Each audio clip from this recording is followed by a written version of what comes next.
evening, everyone. Today, we have two special guests with us. We have Tim01, the principal of high school, the Danbury High School, and we have Mia Farrow. She is a famous actress and also the Goodwill Ambassador for UNICEF. And both of them are here to educate us and to talk about the issue in Sudan, Darfur. Let us welcome both of them. Miss Mia, welcome on Ideas at Work. Pleasure to be here. Tim, thanks, Ivan. welcome back. Thank you. Okay. Well, first, I would like to say thank you very much to you, Tim, for bringing Miss Mia here on Ideas at Work for us to get a closer perspective of what's going on in Darfur.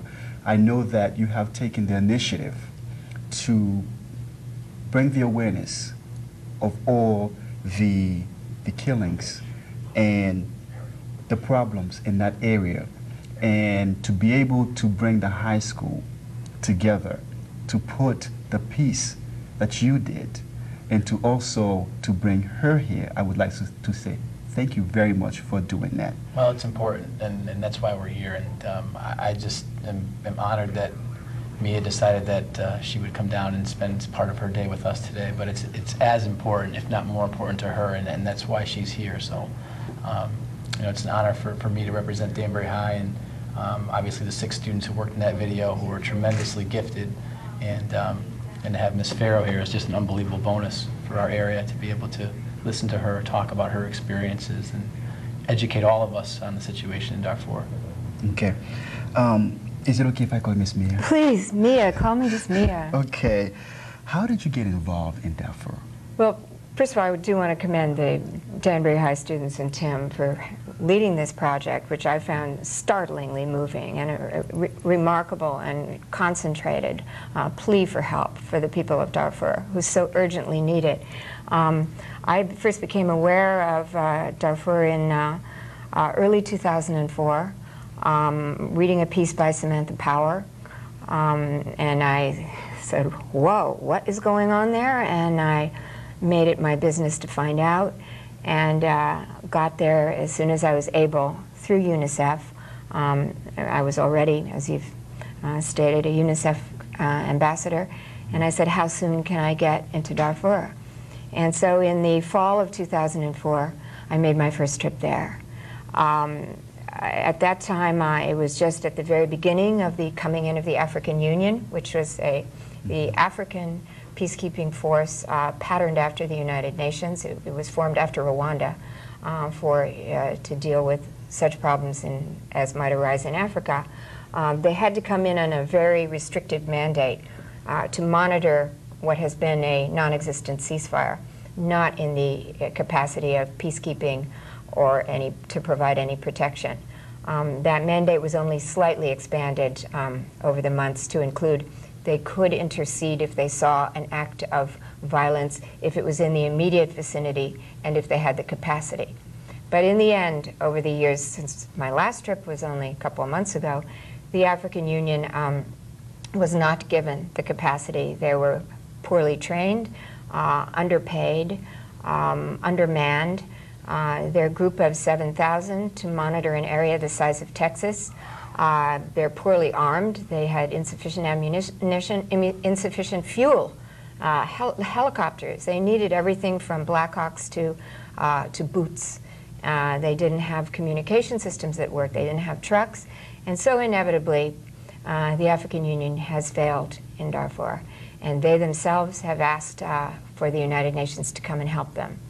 This plea from the people of Darfur, from many in the world community, and certainly from me and Tim and anyone else who cares about the people of Darfur, has been disregarded. The government of Khartoum, an Arab government who has launched this genocide beginning in 2003, but really concentratedly beginning in February of 2004. An all-out attack on the civilian population of Darfur. To date, some 500,000 have been killed, and more than 2 million are now living in deplorable conditions in refugee camps across Darfur. And I brought a couple of my own photographs that I took to share with you and with your audiences. You can see perhaps now what a refugee camp looks like when you fly in over what appears to be a desert terrain, and you see 130,000 souls living in these makeshift under tents, under tarps, really plastic sheeting, not much bigger than a double bed, provided by humanitarian workers. Eventually the blue is bleached white by the sun. It was about 120 degrees. There's not a blade of grass, and there's not insufficient water. We're seeing outbreaks of cholera because with the rainy season, people are drinking mud, where if they have livestock, it stands in the mud and drinks the water, and they drink it too, and they have now cholera. Levels of malnutrition rising because it is a population artificially sustained by humanitarian organizations. In the region of Darfur, we have 14,000 humanitarian aid workers. It is the biggest humanitarian operation on this planet right now. 13,000 of them are Sudanese, 1,000 are international. One would plea as a temporary stopgap. We need to sustain those humanitarian population because it is they who are keeping the lives of the people. But they themselves are being killed. 11 have been killed since I left Darfur. There's no protection for them? There's no protection for anyone in the region of Darfur. They're being killed by the government, by the Janjaweed, who the government have enlisted to help them. They are nomadic Arab tribes, the fearsome Janjaweed. We see a traumatized population in the camps. All have seen relatives slaughtered. I met a woman who had her child pulled from her back, and she told me as if she needed to defend how she couldn't preserve the life of her children. You see there a picture, actually. Are you running these pictures as I speak? Yes. You see the priority. We need protection. They knew I was coming. They knew I represented the United Nations or UNICEF. We need protection, foremost. We need water, second of all. And the third plea is for education, which you could barely see on the left of the screen. Even before food, they long for an education because an education would represent a future, which they at present don't dare to dream of. The humanitarian workers and the people are, these characters are rebel fighters.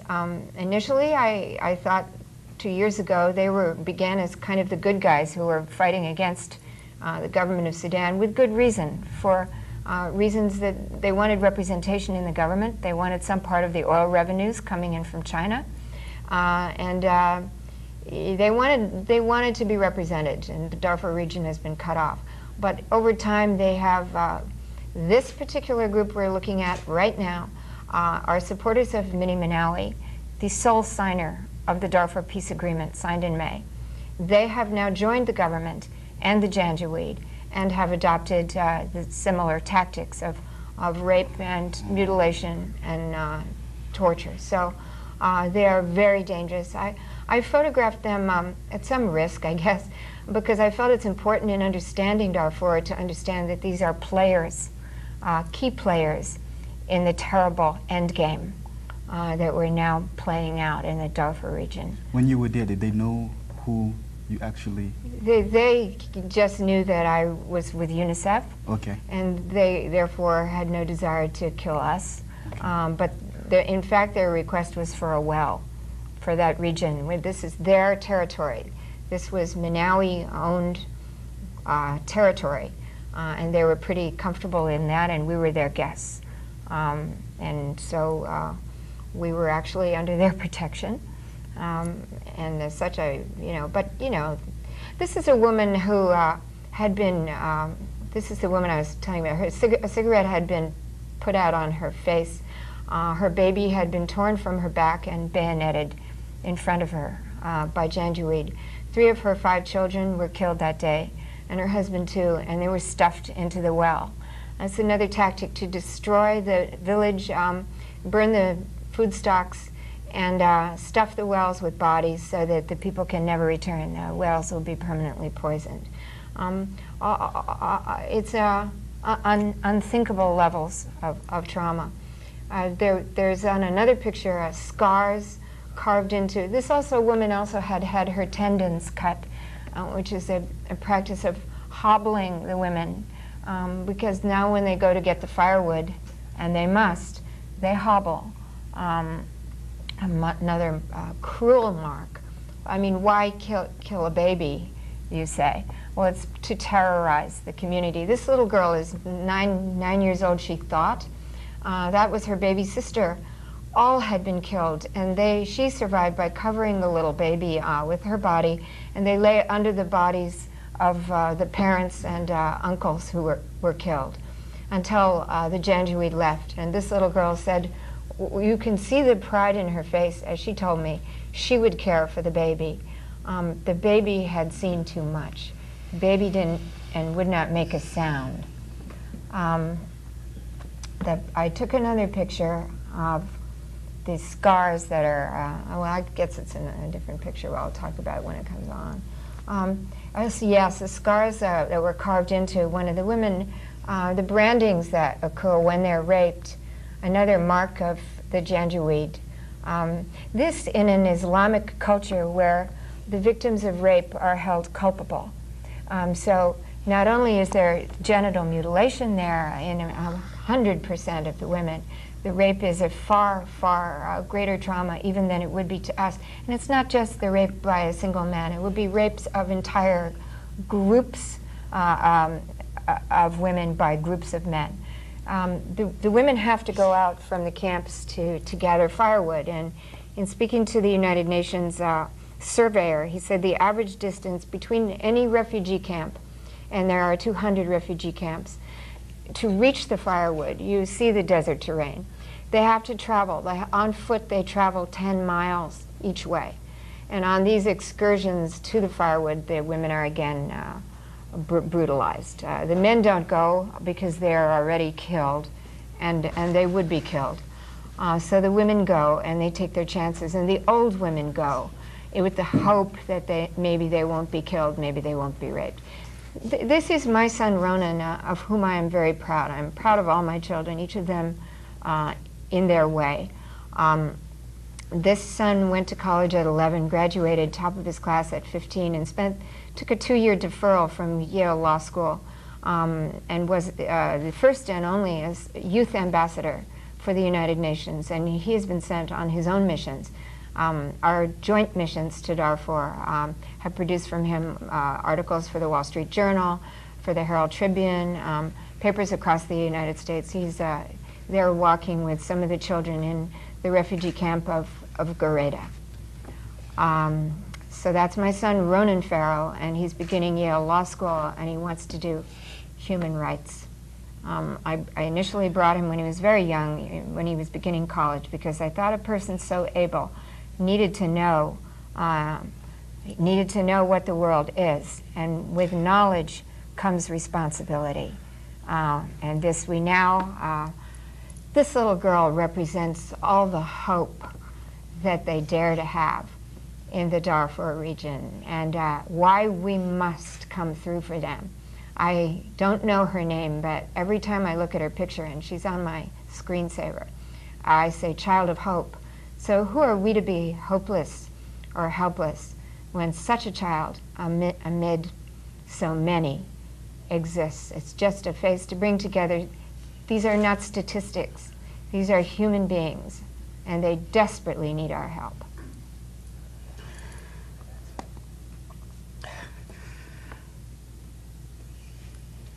I'm sorry. You didn't get a chance to see this at the time. I'm sorry. I didn't think that I was gonna get so emotional about this, and this has been going on for a long time all over Africa, and the fact that the two of you are taking an active role in trying to educate people about this and try to bring awareness. To me, I just want to say thank you.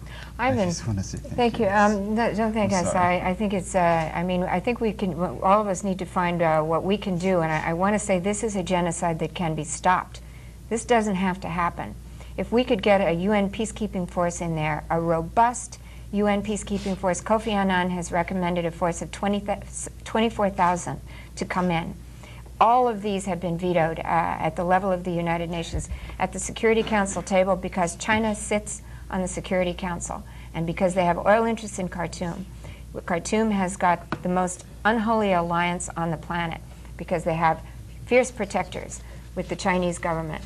So all the efforts of Kofi Annan to get the peacekeepers into Darfur have failed. But what we can do, all of us, is write to our representatives, call them, and tell them we need to get the political will, the international pressure to be put on China, to be put on the government of Khartoum to say you must let these peacekeepers in. Now, the government of Sudan has declared that if the peacekeepers come in, it will be their graveyard, that they will respond as Hezbollah, and they will attack and destroy all of the peacekeepers. So it's under these circumstances that we're here today to say, is it really the end of the people of Darfur? Do we have any recourse? Are we keeping, well, there's 6 million people alive in Darfur. 4 million of them are being kept alive by humanitarian agencies. More than 2 million actually in the camps, and others in unreachable regions across Darfur. They get dropped food. But now, actually, almost 500,000 are not accessible at this moment. But what we can do is continue to put pressure on our government to say this has to happen, because the United Nations has gone as far as they can, it seems. They're helpless. They've made their recommendation, and the United States and Britain have both said we need these peacekeepers to come in. France, incredibly stingy, said, incomprehensibly stingy, said put in only 7,000 and let half of them be in Chad. Well, so much for the French. And we have this dissent even within the permanent 3, and that's not even taking China into consideration. So we have to do a two-fronted thing. We have right here in Connecticut a great organization, Save the Children. Support Save the Children. $1 goes a long way. I can tell you 91% of every donor dollar gets into the field. UNICEF also, 92% of any dollar you give them, earmark it for Darfur. These are great organizations, and there are others too. You can look it up online. The other thing is, tell our legislators, our congressmen, our senators, we care about the people of Darfur, and we want them to take action. It's not enough. Okay, there's no oil in Darfur, but that's no excuse for letting 6 million people perish. Okay. When you heard of the promise, the piece that the high school did, what did you think of that? I think my hope lies with young people, because I came from a generation where we marched against an unjust war, the Vietnam War. We were full of idealism. It was a great time to be young.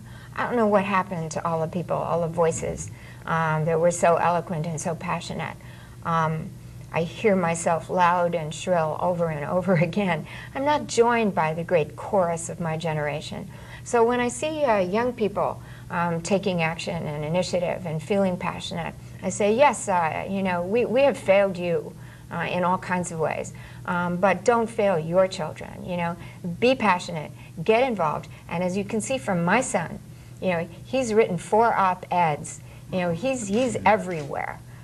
Trying to affect change. And so just because you're a kid doesn't mean you're helpless. And as we see from this eloquent thing, and I told you how moving and strong it was, and I contacted Tim, and I said, good for you. There are too few of us now. Let's get together and build the numbers, and together let us make a difference and show our leadership that America, United States, can take the moral high ground. Where is it? Where is it? We're looking to our government to show us this. We don't have our Martin Luther King right now. We do have Barack Obama, who's been extremely eloquent, who's going there very soon, if not this week. He's the new senator from...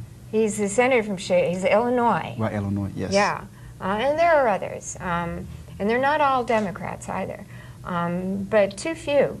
But anyway, so we're looking to our country for a political leadership because they need to affect change. Okay. Now, Tim told me that he will give you copies of the documentary. Right. what are you gonna do with the copies? Well, I want to make a documentary, a full-scale documentary, and I have my own footage, video footage, DVD footage that I took on the two trips that I took, and I have some of a friend of mine who's taken some extraordinary footage, and I hope to go back in October and take more. I'm going to give it with highest hopes to Mr. Steven Spielberg. Okay. And I'm going to ask for his help to do this for Darfur, to put it together into a film, which I hope will be everywhere. That's my hope. And I'm putting the DVD of the students of Danbury High School along with my request to Mr. Spielberg to say, look, would you like to be on board on this? I know he has a great interest in ending genocides. He has a Shoah company. He's been very active in capturing the testimony of survivors from the Holocaust. And here in another Holocaust, I was hoping he might come on board on this. It's on my wish list, you see. Number one on my wish list. Well, it's right up there. My first on my wish list is to end the genocide in Darfur. But toward that end, I'm going to do this documentary. I'll do whatever I can. Yes, ma'am. She's here. To both of you, Tim, what are your accomplishments so far since you started this education piece to bring awareness? Well, for us, I think the most important part of the project has been its outreach. Since we released it in February, we've sent out probably more than 200 copies all across the United States, as far as Spokane, Washington, to schools and religious groups and civic organizations that have requested copies of the video. Senator Dodd took it? Senator Dodd also had a copy of it, Senator Lieberman as well, with the purpose being to share that with groups. And in some cases, we've had some groups use it as the culmination of a rally that they've held in their city or town. And Lieberman and Dodd have been pretty good on the Darfur front. I think Dodd got an A-. Lieberman might have got an A or A-. There was a report card released last week on how various senators and congressmen, what they have done toward ending the genocide in Darfur, and predictably, I suppose, I don't know, in the South, many got Fs. It's too bad. Yeah, but our two have been pretty good. And they were good about utilizing our video, or at least watching it and sharing it. But that's for us in the video. The purpose of it from the outset was to try to create an awareness that we thought was not there, and we're still pursuing that. Obviously, you know, even currently, we still get requests for it, and we're still trying to use it to do that. So where do you go from here? Well, I think this is a great start, Yes. being able to work alongside Ms. Farrow. It's just an incredible honor. And, you know, the unfortunate piece for me is the 6 students that helped produce this video are all leaving. They're all graduating. And I guess there's a silver lining, because all of them will be able to take this experience onto their college campuses and share it with and all of them are going different places, and some of them far away. But now we have a new group. At the end of the year, we tried to a massive group to sort of help push this effort forward, and we had about 50 students sign up to help, and that's probably, you know, more than we need, but we'll take them on and we'll do what we can. I think our first stop will probably be September 17th at the rally in New York City, and we'll start there, and we'll see if Ms. Farrow can help us. We'll work with her as much as she wants us to, and try to continue to advance the awareness campaign. You know, it was a group of 3 Swarthmore students who started Genocide Intervention Network. GenocideIntervention.net. If you go there online, contains a lot of information on how you can help. And it was just 3 kids, and they're still only 2 years out of college. So never let kids think that they can't be a powerful voice. Future belongs to them. That's true.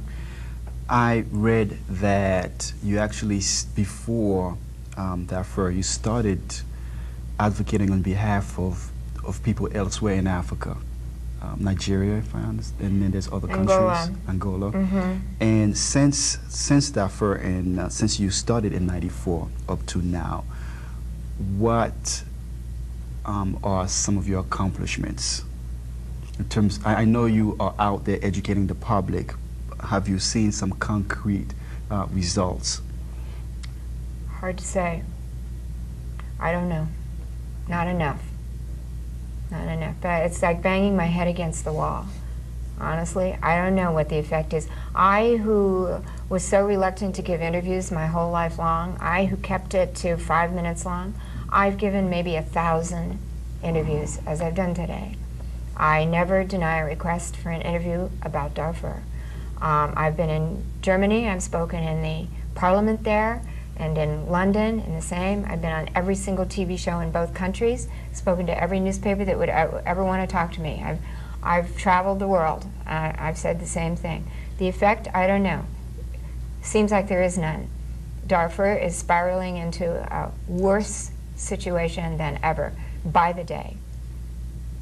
It's worse now than it was before the May 5th peace agreement. That's how bad it is. The peace agreement made things worse, because it's like asking a one-legged horse to run. How can you have a peace agreement? It's a misnomer anyway. It's not an agreement.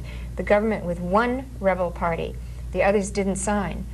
Now you've got combat within the rebel groups and making it far more dangerous for the civilian population in Darfur, and far more dangerous for the humanitarian workers to move about and get to people. Now with 11 killed, now they're hijacking them, killing them, taking their vehicles. It's a desperate situation. So I would have to say the effect has been nothing, probably. I think that's the hard. I mean, I think the hardest part. I mean, obviously, Mia has a much bigger platform than we do.